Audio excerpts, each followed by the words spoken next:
Hello friends, super magic રસોઈમાં મિત્રો હું આપનું સ્વાગત કરું છું।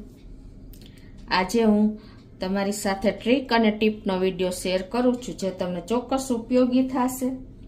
ગમે તો લાઈક કરજો, શેર કરજો અને સબસ્ક્રાઈબ કરવાનું તો ભૂલતા જ નહીં। અને મિત્રો બાજુમાં રહેલ બેલ આઇકનને પણ પ્રેસ કરજો જેથી કરીને લેટેસ્ટ વિડીયોની માહિતી તમને મળતી રહે। તો મિત્રો આપણે રોજબરોજ જીવનમાં જે આપણે ભાત એટલે કે ચોખા વાપરીએ છીએ એ ઘણી વખત આપણે એરંડિયું ન દીધું હોય કે આપણે એવી રીતે ધ્યાન બહાર રહી ગયું હોય તો એમાં ફૂલ ધનેડા થઈ જાય છે અને આ ધનેડા કાઢવા ચોખામાંથી અઘરા હોય છે, એટલે કે ધનેડા જ ટૂંકમાં।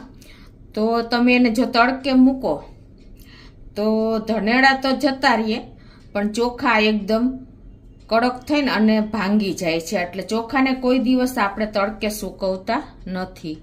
તો એનો સોલિડ આઈડિયા શું કરવો કે આપણે ચોખાને એકદમ નીટ એન્ડ ક્લીન થઈ જાય, કોઈ પણ જાતની ઝંઝટ વગર ચોખામાંથી ધનેડા કાઢવાની રીત આજે હું તમારી સાથે શેર કરું છું જે દરેક લેડીઝ બહેનોને ઉપયોગી થશે।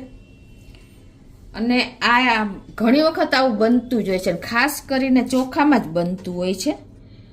જો આપણા ધ્યાન બારું રહી જાય તો બગડી જ જાય છે અને એમાં ધનેડા જ થાય છે, બીજું કાંઈ નથી થતું મિત્રો।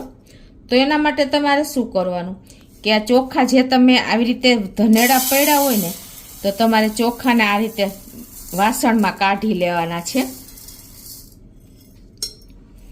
અને પછી તમારે એમાં વચ્ચે ખાડો કરી દેવાનો છે। આ રીતે ધનેડા તો હશે જ ઓલરેડી, પછી તમારે એમાં વાટકી મૂકી દેવાની છે આવી રીતે।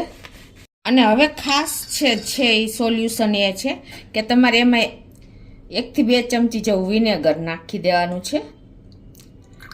આ રીતે વિનેગર નાખીને અને પછી તમારે એમાં હિંગ નાખી દેવાની છે। ગાંગડો હશે તો પણ ચાલશે અને પાવડર હશે ને તો પણ ચાલશે। આ રીતે તમારે હિંગ નાખીને અને આને આપણે એમને મૂકી દેવાનું છે। અને તમારે પછી જો આ હિંગની સ્મેલ એકદમ સ્ટ્રોંગ હોય છે અને વિનેગરની પણ સ્ટ્રોંગ હોય છે, એટલે એની સ્મેલથી ધનેડા તરત જ તમારે ચોખામાંથી બહાર આવતા જશે અને બહાર આવતા જાય ને તમારે હટાવતા જવાના, કારણ કે એ બીજા કઠોળમાં કે ગમે ત્યાં કિચનમાં થઈ જશે ને તો બીજા કઠોળમાં જતા રહેશે। એટલે આ રીતે તમારે કોઈ પણ જાતની ઝંઝટ કરવાની નથી, ખાલી તમારે ધનેડા આવે ને આમ એક સાઈડ લેતા જવાના, કેમ કે ઓટોમેટિક બહાર આવતા જશે। કેમ કે આપણે હિંગની સ્મેલ એકદમ સ્ટ્રોંગ હોય છે, વિનેગરની પણ સ્ટ્રોંગ હોય છે, એને હિસાબે ધનેડા તરત જ સ્મેલ આવશે ને એટલે બહાર જતા રહેશે। તો આ એક તમને મેં સોલિડ આઈડિયા શેર કર્યો કે ચોખાને આપણે ચોખામાંથી ધનેડા કાઢવા બહુ અઘરા છે, તો તડકે પણ નથી મુકાતા અને તમે છાંયે મૂકો ને તો પણ જલ્દી નથી નીકળતા, પણ આ ફ્લેવરથી તમારે ચોખામાંથી ધનેડા ઇન્સ્ટન્ટ બહાર નીકળવા માંડશે।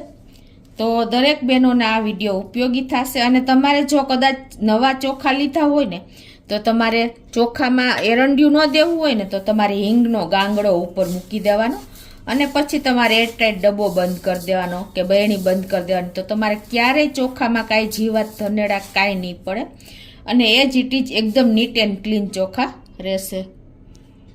હવે મિત્રો હું તમારી સાથે બીજી ટ્રીક શેર કરું છું કે આપણે ઘણી વખત શું થાય છે, કિચનની સિંક વધારે યુઝ થતી હોય છે તો એકદમ ડલનેસ આવી જાય છે ઘણી વખત લાંબા ટાઈમે અને લાઇટ ચમકતી નથી, તો એને એકદમ ચમકાવવા માટે શું કરવાનું કે આપણે ખાવાનું સોસ હોય છે ને ટોમેટો સોસ, એને તમારે આ રીતે ગેંડીમાં લગાવી દેવાનો છે।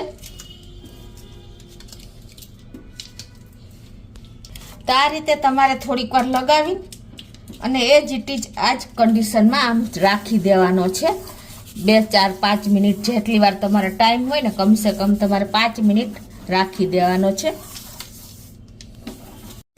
તો આ રીતે આપણે સોસ લગાવીને અને 5 મિનિટ રાખી દેશું। તો આ રીતે જો આપણે 5 મિનિટ હજી થઈ નથી પણ તમને બતાવી દઉં, આ રીતે તમારે કંઈ પણ રૂછું લઈને પછી આ રીતે ઘસી નાખવાનું જરા। તો આ રીતે આપણે સોસ ફેરવી દેવાનો અને પછી તમારે પાણીથી ધોઈ નાખવાની છે આ રીતે। તો તો જુઓ મિત્રો, હવે પહેલાં આપણી ગેંડી કેવી હતી અને હવે કેવી છે જુઓ. એકદમ ચમકતી આપણી ગેંડી ખાલી સોસના આપણે ઉપયોગ કરીને આટલી તમે કોઈ પણ જાતની મહેનત વગર ચમકાવી શકો છો મિત્રો. તો જુઓ મિત્રો, પહેલાં આપણી ગેંડી કેવી હતી અને અત્યારે કેટલી શાઇન મારે છે, કેટલી ચમકે છે, તમને ખ્યાલ પણ આવી જતો હશે. આટલો આપણે સોસ ઉપયોગ કરે છે, કોઈ પણ જાતની તમારે મહેનત કરવાની જરૂર નથી મિત્રો, તમને ખ્યાલ જ આવી જશે. તો તમને ચોક્કસ મિત્રો આ બંને વિડીયો ઉપયોગી જ થશે. ગમે તો લાઈક કરજો, શેર કરજો અને સબસ્ક્રાઈબ કરવાનું તો ભૂલતા જ નહીં.